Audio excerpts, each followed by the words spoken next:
My name is Cassandra. My senior capstone proposal presentation is on video games and violence on adolescents.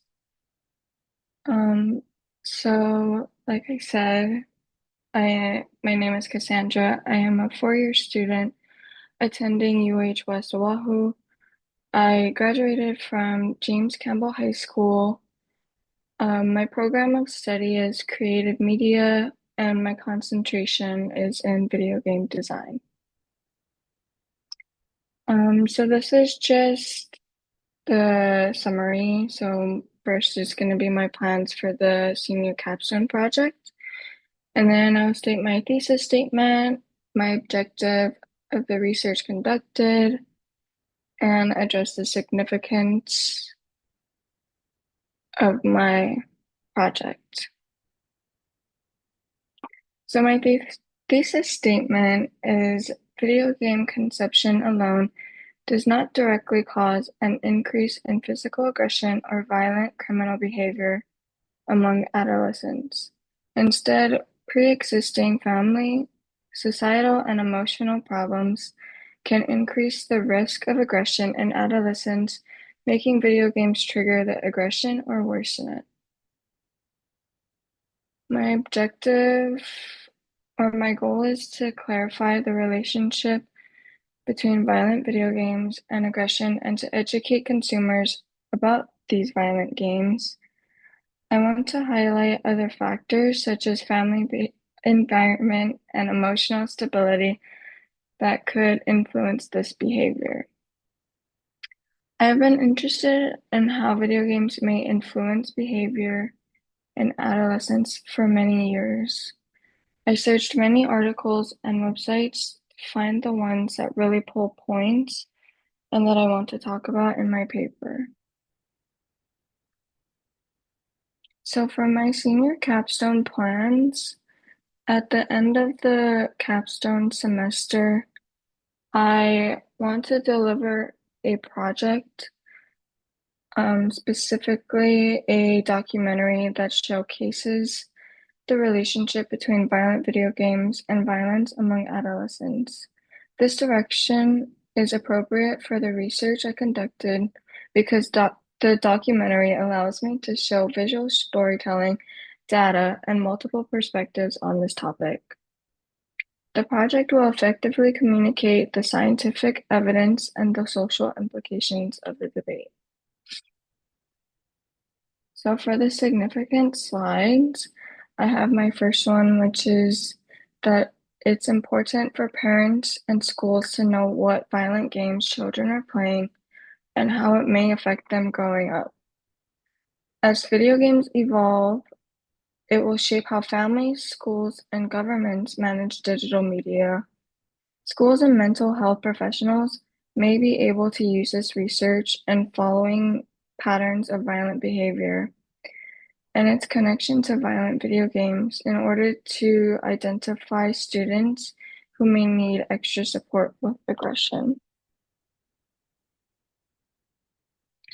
For my second significance, researching the effects of violent video games will be useful when controlling the future of the online gaming space. This means that proactive community guidelines can shape the future of cyberbullying, toxic communities, and harmful behavior. Platforms may encourage positivity, sportsmanship, and communication to ensure a positive environment for adolescents.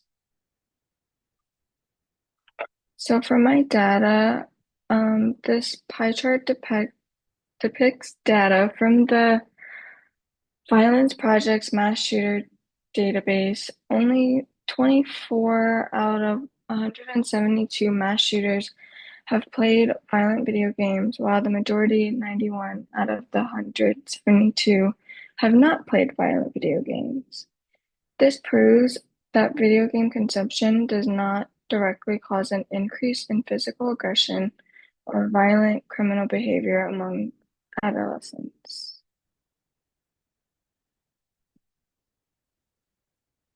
So The specific demographic that is targeted are parents and educators, specifically adults aged around 30 to 50 years old. For parents, it's important for them to understand how these violent games may influence their children's behavior.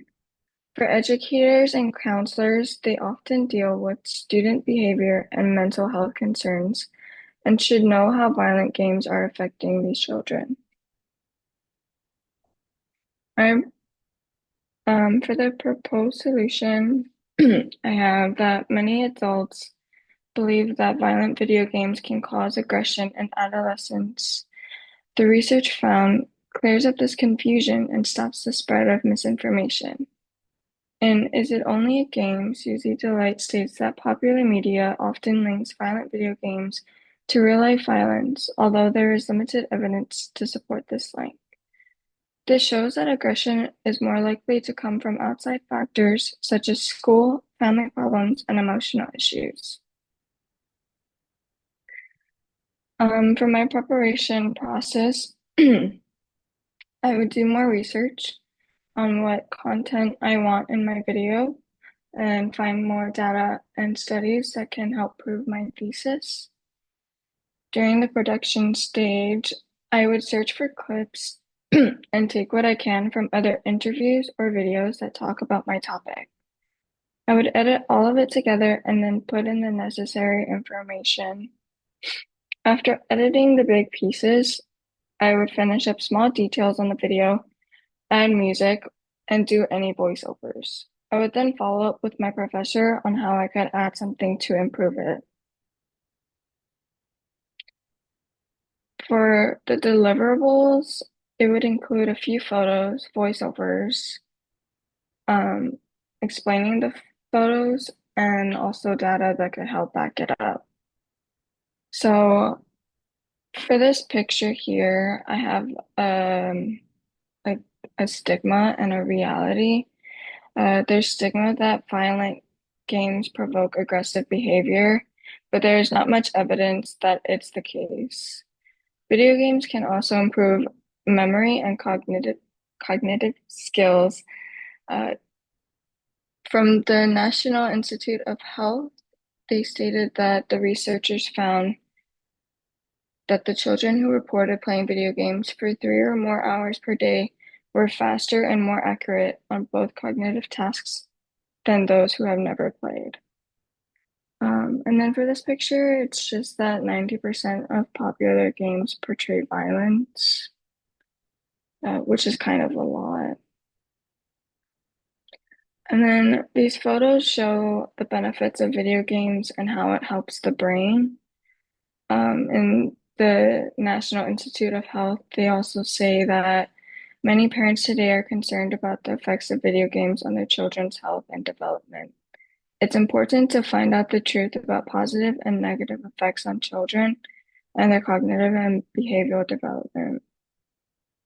So there's just like a few things in this picture here, uh, where games can help certain parts of the brain. So like games like Space Invader uh, requires real-time actions and it can improve the control sensory movement. And then there's also games like the Othello and Tetris that require logical thinking. Uh, and then for my last picture here, I have 5 claims against violent video games being the cause of youth violence. So for like sales of violent video games have significantly increased while the violent juvenile crime rates have significantly decreased. The U.S. Supreme Court ruled that violent video games do not cause youth to act aggressively. Playing these violent games do not cause kids to commit mass shootings. Violent games all allow players to release their stress and anger, leading to less real-world aggression. And these game players know the difference between virtual violence in the context of a game and appropriate behavior in the real world. Thank you. Any question?